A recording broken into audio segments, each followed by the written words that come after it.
This is really fun. Into the lead for Ashley, and the crash wins sanity. So this week I'm in my garden doing some training because I want to not do the videos at Tuesday's puppy training because I want to concentrate on the guys a little bit more and not be making videos around them. Really want to get some decent training done for them this week and concentrate on just watching what they're doing and improving their next steps. I do manage to do it alongside some videos, but this week I want to give them my full attention. So here we are in the garden, doing a little bit of training. But firstly, I want to give you a bit of an update on Panic. I'm very lucky that the vets got hold of me today, literally the day after bank holiday, so that was really good of them, to give a bit of a diagnosis. They're not sure, but they're pretty positive, and it sounds right, on a diagnosis of excurine pancreatic inefficiency. Yeah, I wrote it down, that's why I'm looking down there, because I'll never remember that. So for short, it's EPI, and it's basically her pancreas isn't making the enzymes that she needs to digest her food properly, so she's basically malnourished, which we already knew, and struggling to digest her food properly and get all the nutrients from it. Obviously I googled it, and all the symptoms sound super close to what she's showing, so fingers crossed that it's not fixable, it's manageable. She basically gets the enzyme put on her food every time she eats, so that she has that enzyme ready to break down her food and digest it properly. It's quite common in humans, obviously not as common in collies. They see it in German Shepherds. I've never heard of it before. I've never heard of it in any of her lines, and Kaylee certainly never heard of it in any of her dad's lines. So a bit of a random one, so but sounds very positive, and hopefully I'll be able to have a fat puppy soon. So I am off to weigh her. I think she's about 6 kilograms now, but I'd like to weigh her now, and then she starts her treatment tomorrow. And they say in about 4 weeks you should see a really positive difference. So I'll weigh her each week, check that she's definitely getting better, and fingers crossed that'll be her for the rest of your life, though, won't it, kid? But hopefully we'll start getting a bit bigger. So one of the side effects is that she will be tiny. It stunts the growth, but once she gets on a treatment plan, she should get the nutrition to get a lot bigger again. So fingers crossed she'll grow a little bit bigger than this at least. Because at the moment you just look like a toy. Yeah. And luckily she's super okay in herself. If this had been done untreated for a lot longer, she might have got a lot more lethargic, because obviously she's just malnutritioned at the moment. So I'm really lucky that my vets have really helped me catch it when we can, and I've been forthcoming with it all. Yeah. This week I'm going to look just reinforcing my right tights and left tights. I know it's a constant, but that's what puppy training is, unfortunately. Just repeat. But I am going to start that turning away from me as well, so getting her to really think about which way is right, which way is left. So she can really naturally do it now to the right when she's on this side of me. This, yes, this, yes, easy peasy, good girl. And then the other side, she comes onto this side and she's coming towards me. Can you give? Back, yes, back, yes, good girl. Smooth these out your eye line. Yes, good girl. Okay, so now I want to start getting that turning away from me. So we're ready. Can we? What's this? Yes! Super! Beautiful, Bobby! Good. And again, can you this? Yes! Good girly, yes. I'm gonna go in for those 2 loops. I'm gonna go in for 2. Oh, can we this? Yes, this. Yes! Super, puppy! Now we go the other way. Yeah! Can you give? Good. Where's that backpack? Can you backpack? Oh, rubbish. Rubbish. Where's backpack? Backpack. Yes, backpack. Yes, super girly. Super girly. I thought your head was looking the right way the first time, and then you just flicked it to the right. Yes, you did. Can we do that again? Where's backpack? Can you backpack? Yes, backpack. Yes, good. Super duper duper. Super duper duper. Right, challenge one. Challenge one. Ready, steady. Can we?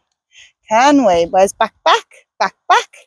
Wow! You're so smart. You're so smart. Right, another challenge one. Can you this? Yes! You smarty pants! You smarty pants! Big challenge on. Can we get you to get it wrong? Can we go this? Yes! So smart! So smart! Clever, clever, clever! Right, one more. One more. Ready, steady. Where's backpack? Backpack. Yes! Clever! What a clever girly! That'll do ya! Super Bubby!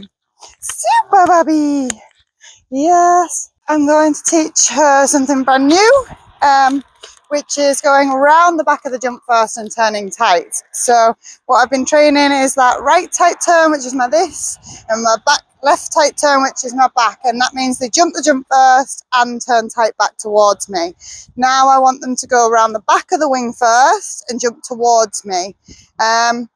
So there's two different things, there's two different commands I teach on round the backs of jumps, and one is, I call it turn, but it's going round the back and tight, and then we have one that's loose, so I call it round, and it means they go around the jump and they land on that nice slice line.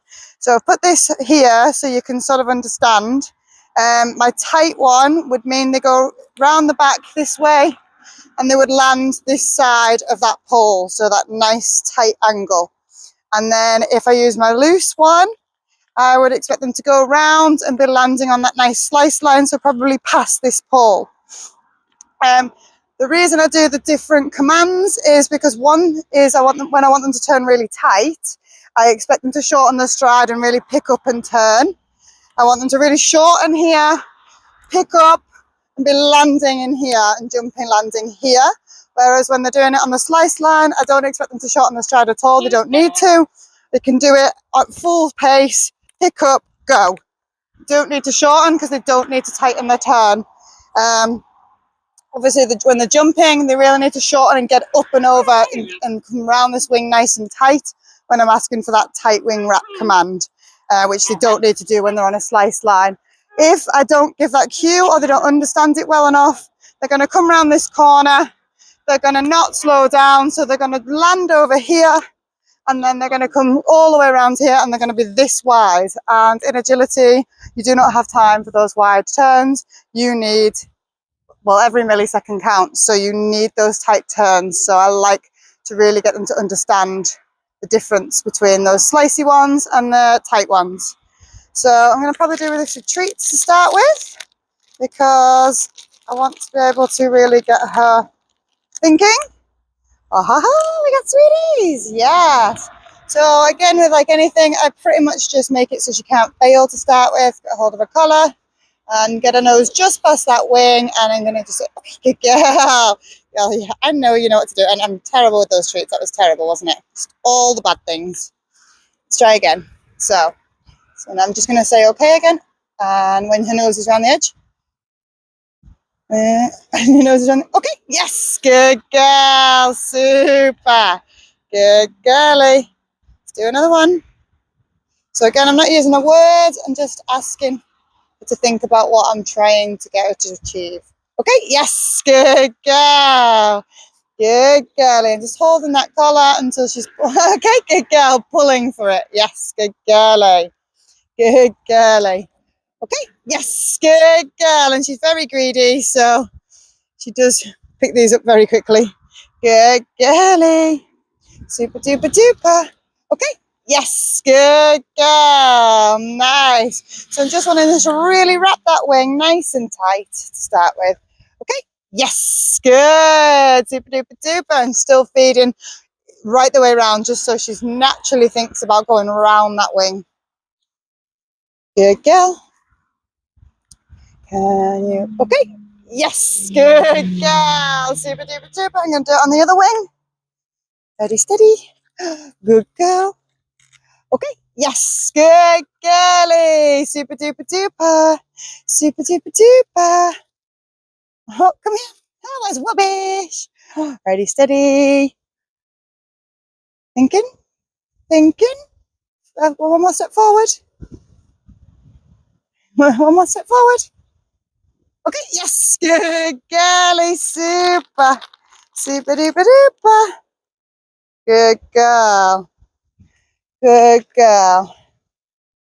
Maybe can we? Okay, yes, good girl. Super. Obviously, there's tons and tons of jump skills, and then there's tons and tons of ways to handle those jump skills. So I'm just doing lots of the basic stuff at the moment.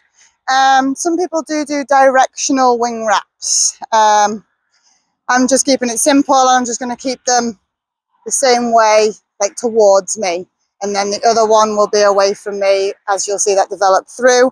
Some people do them as like a left round the back, so it doesn't matter whether you're on this side or you're on this side. It means go around the back on that left leg, or same here, round the back on right leg. And if I was on right arm, it still means go around the back on right leg. I do think they could be very useful. However, I've not come across a point where I've really desperately needed that directional wing wrap cue just yet. So I'm going to keep it simple, keep what I've got with Nitro, and then if I do think I need it at some point, I can always change it. But for now, the less I have to remember, the better. But one of my last things to talk about this week is the importance of actually working in a group right from the beginning, at a young age, or even just when you're starting. So yes, I'm in my garden today, and it's absolutely fantastic that I can work here singly with her, but I do everything I can to make sure that she'll work in a group. And when I'm training people, I always try and get them to train in a group. I do one-to-one lessons. However, I would always encourage people to work in a group environment with whatever they're starting, because if you can't get your dogs to work through the others working around them, we're not going to see them thrive at a show. At shows, you have between 4 to 8 rings, all nearby each other, all separated by a bit of string. There's other dogs running by you, there's other people walking around the rings with their dogs, playing with their toys, warming them up. So if you can't get your dog's impulse control in check, and you can't make them work around that, then you'll struggle to go to a show. Obviously, if you're not bothered by that and you just want to go and enjoy agility, then one-to-one sessions absolutely great. You can just get the most out of your dog, because a lot of the time you're not getting the agility training that you want, because you're working in that group and you're just working on encouraging that dog to stay with you and do things. You're maybe not getting your actual skills sorted, but it's such an important thing to do, and I would encourage anyone that gets a dog to get in a group scenario. Even if it's just like obedience classes, life skill classes, a hoopers class, anything that's in a group that can you can get your dog into. It's so worth doing as soon as you do it. Get a dog, because it really just gets that help and focus on you. It'll help in all of your life skills, even just taking them for a walk, getting them to come back to you. It's just so important. So that's one of my biggest things about making everyone work in a group environment on Tuesdays. It's just getting everyone together and working through all the impulse control. I get it, dogs want to run off, they want to play with each other, but we have to work once a week together and make them listen to, not make them, but you know what I mean, encourage them to work for us and do things for us, and not to run off and not to go and play with the other puppies. So it's even when we're working in those things and they want to play, we do not let them play together for that week. Even at the end, it's discouraged to let them play together, because that's our work time. That's when we want them to work with us, interact with us. Seems a bit mean, but there's lots of other times dogs get to play together. So we're already asking for between 30 and 40 minutes once a week for them to work in that group together. So they should be encouraged to work for you. Good girl.